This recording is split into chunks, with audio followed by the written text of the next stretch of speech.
Hey, how's it going? It's Keith Townsend, principal of the CTO Advisor, and you're watching what is, in person, an amazing scene here in, I want to say, central Denver, northern central Denver. I'm not sure, it's just beautiful.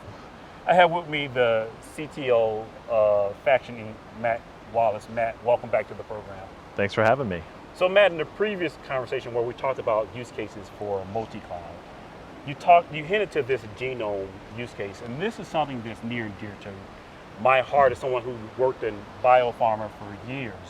One of the challenges that I experienced practically is as the price of mapping the human genome decreases, the amount of data that results increases.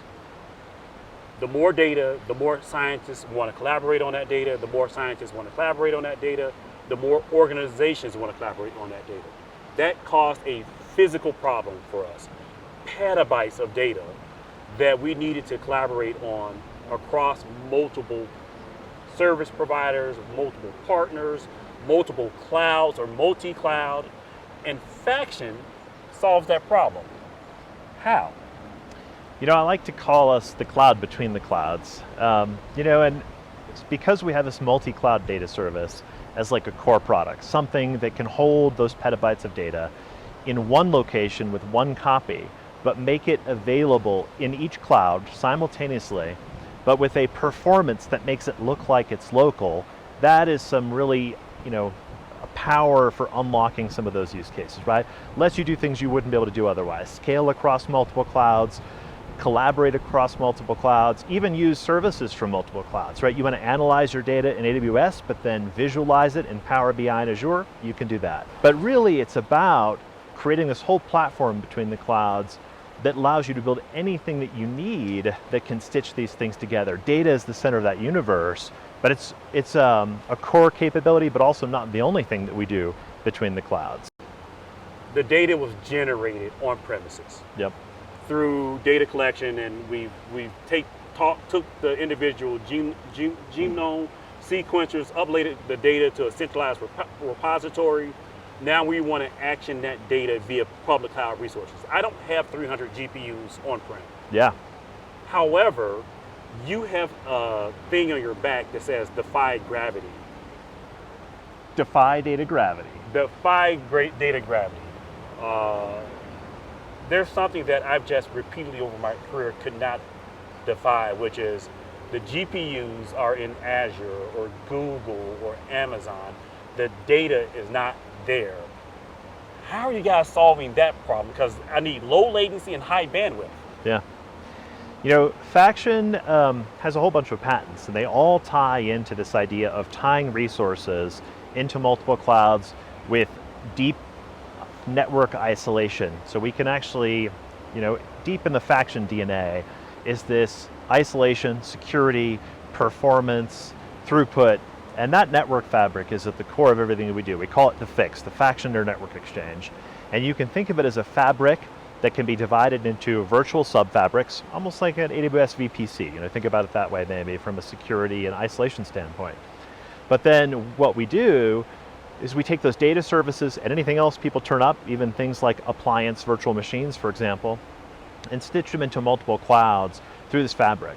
But it's not like what people are used to with a typical cloud exchange where you're just tying a layer 2 VLAN in and it's just in isolation. We're truly taking these environments and providing the whole thing, the managed service that ties it in, the BGP routing, data services for QoS, all these types of things that are kind of necessary to make it holistic, right? Because it's one thing to say, oh, I can attach a storage array to a cloud, maybe even a couple clouds, or oh, I've got access to this thing, and this service lets me touch 3 clouds. But integrating a super high performance, multi-petabyte data service with a multi-cloud fabric that provides all these different aspects of security, isolation, compliance, which, as you know from your past, is like a huge deal.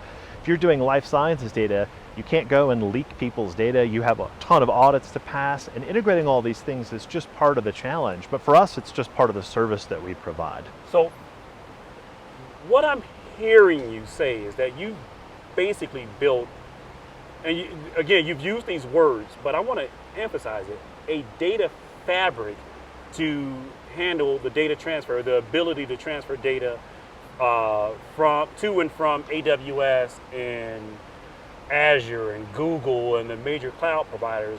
When I think about that, I think about these cloud hotelers, and when I can go in and I can say, you know what, I need 40 gigabytes of overall space. Today I want 2 gigabytes of that bandwidth, 2 gigabits of that bandwidth to go to AWS, 3 gigabits to go to Oracle, and 4 gigabits to go to some other cloud provider, or even back to my data center. That's a lot of engineering. It is a lot of engineering. Certainly, the automation is a big part of it, right? When you have a team that's engineering cloud applications, they want, the thing that's enabling multi-cloud to work like a cloud service, right? It needs to be automated, it needs to have self-service, it needs to have APIs, right? So we certainly provide that. And I mean, you got to think ahead to, a DIY solution or a sort of one-dimensional solution is not going to give you the ability to go from 5 gigabits to 50 gigabits in the span of 15 minutes or less, right? And that, I think, is a necessary part of the idea of scaling across multiple clouds. What good is it if I say, hey, you can take 100 GPUs here and shift them over here because the spot instances are cheaper or because the capacity opens up, if you can't also shift the throughput that you need to go along with it?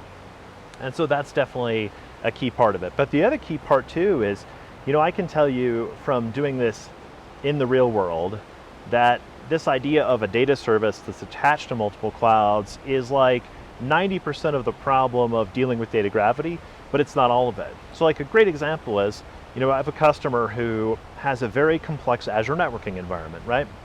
Tons of hub and spoke topologies, lots of VNet peering, and they use a particular vendor's appliance to help manage that from a software-defined networking perspective. We are able to actually take that appliance, they are actually able to deploy an endpoint for that into our multi-cloud platform as well to extend their own software-defined networking construct into our data service. No one else can do that. So Matt, you just opened up a bag of questions for me. Like Santa's bag just got opened for me. I have a bunch of questions around latency. How do I select the correct site? How do I know from an application perspective how to select what data sets where? I'm thinking about visibility into health and performance. Yeah. Like there's 1,000 architect level questions. I'm glad you say that because this matters, right? And one of the things that I'm always saying is people sometimes start with this idea of what it takes to do this. And I actually have somewhere this laundry list because it is literally, there are 100 things you have to worry about to do this right. So if you want to learn about how to do this right in Matt's words, I suggest you reach out to Faction Inc. Link below, Faction Inc. Thank you for supporting the CTO Advisor and sponsoring this content. If you want to learn more about the CTO Advisor, you can follow me on the web. thectoadvisor.com is the website. @CTO Advisor is the Twitter. DM me if we didn't cover a topic. I'm certain we didn't cover a topic. It's way too expansive of a conversation. Matt, thanks again for joining us. Talk to you next CTO Dose.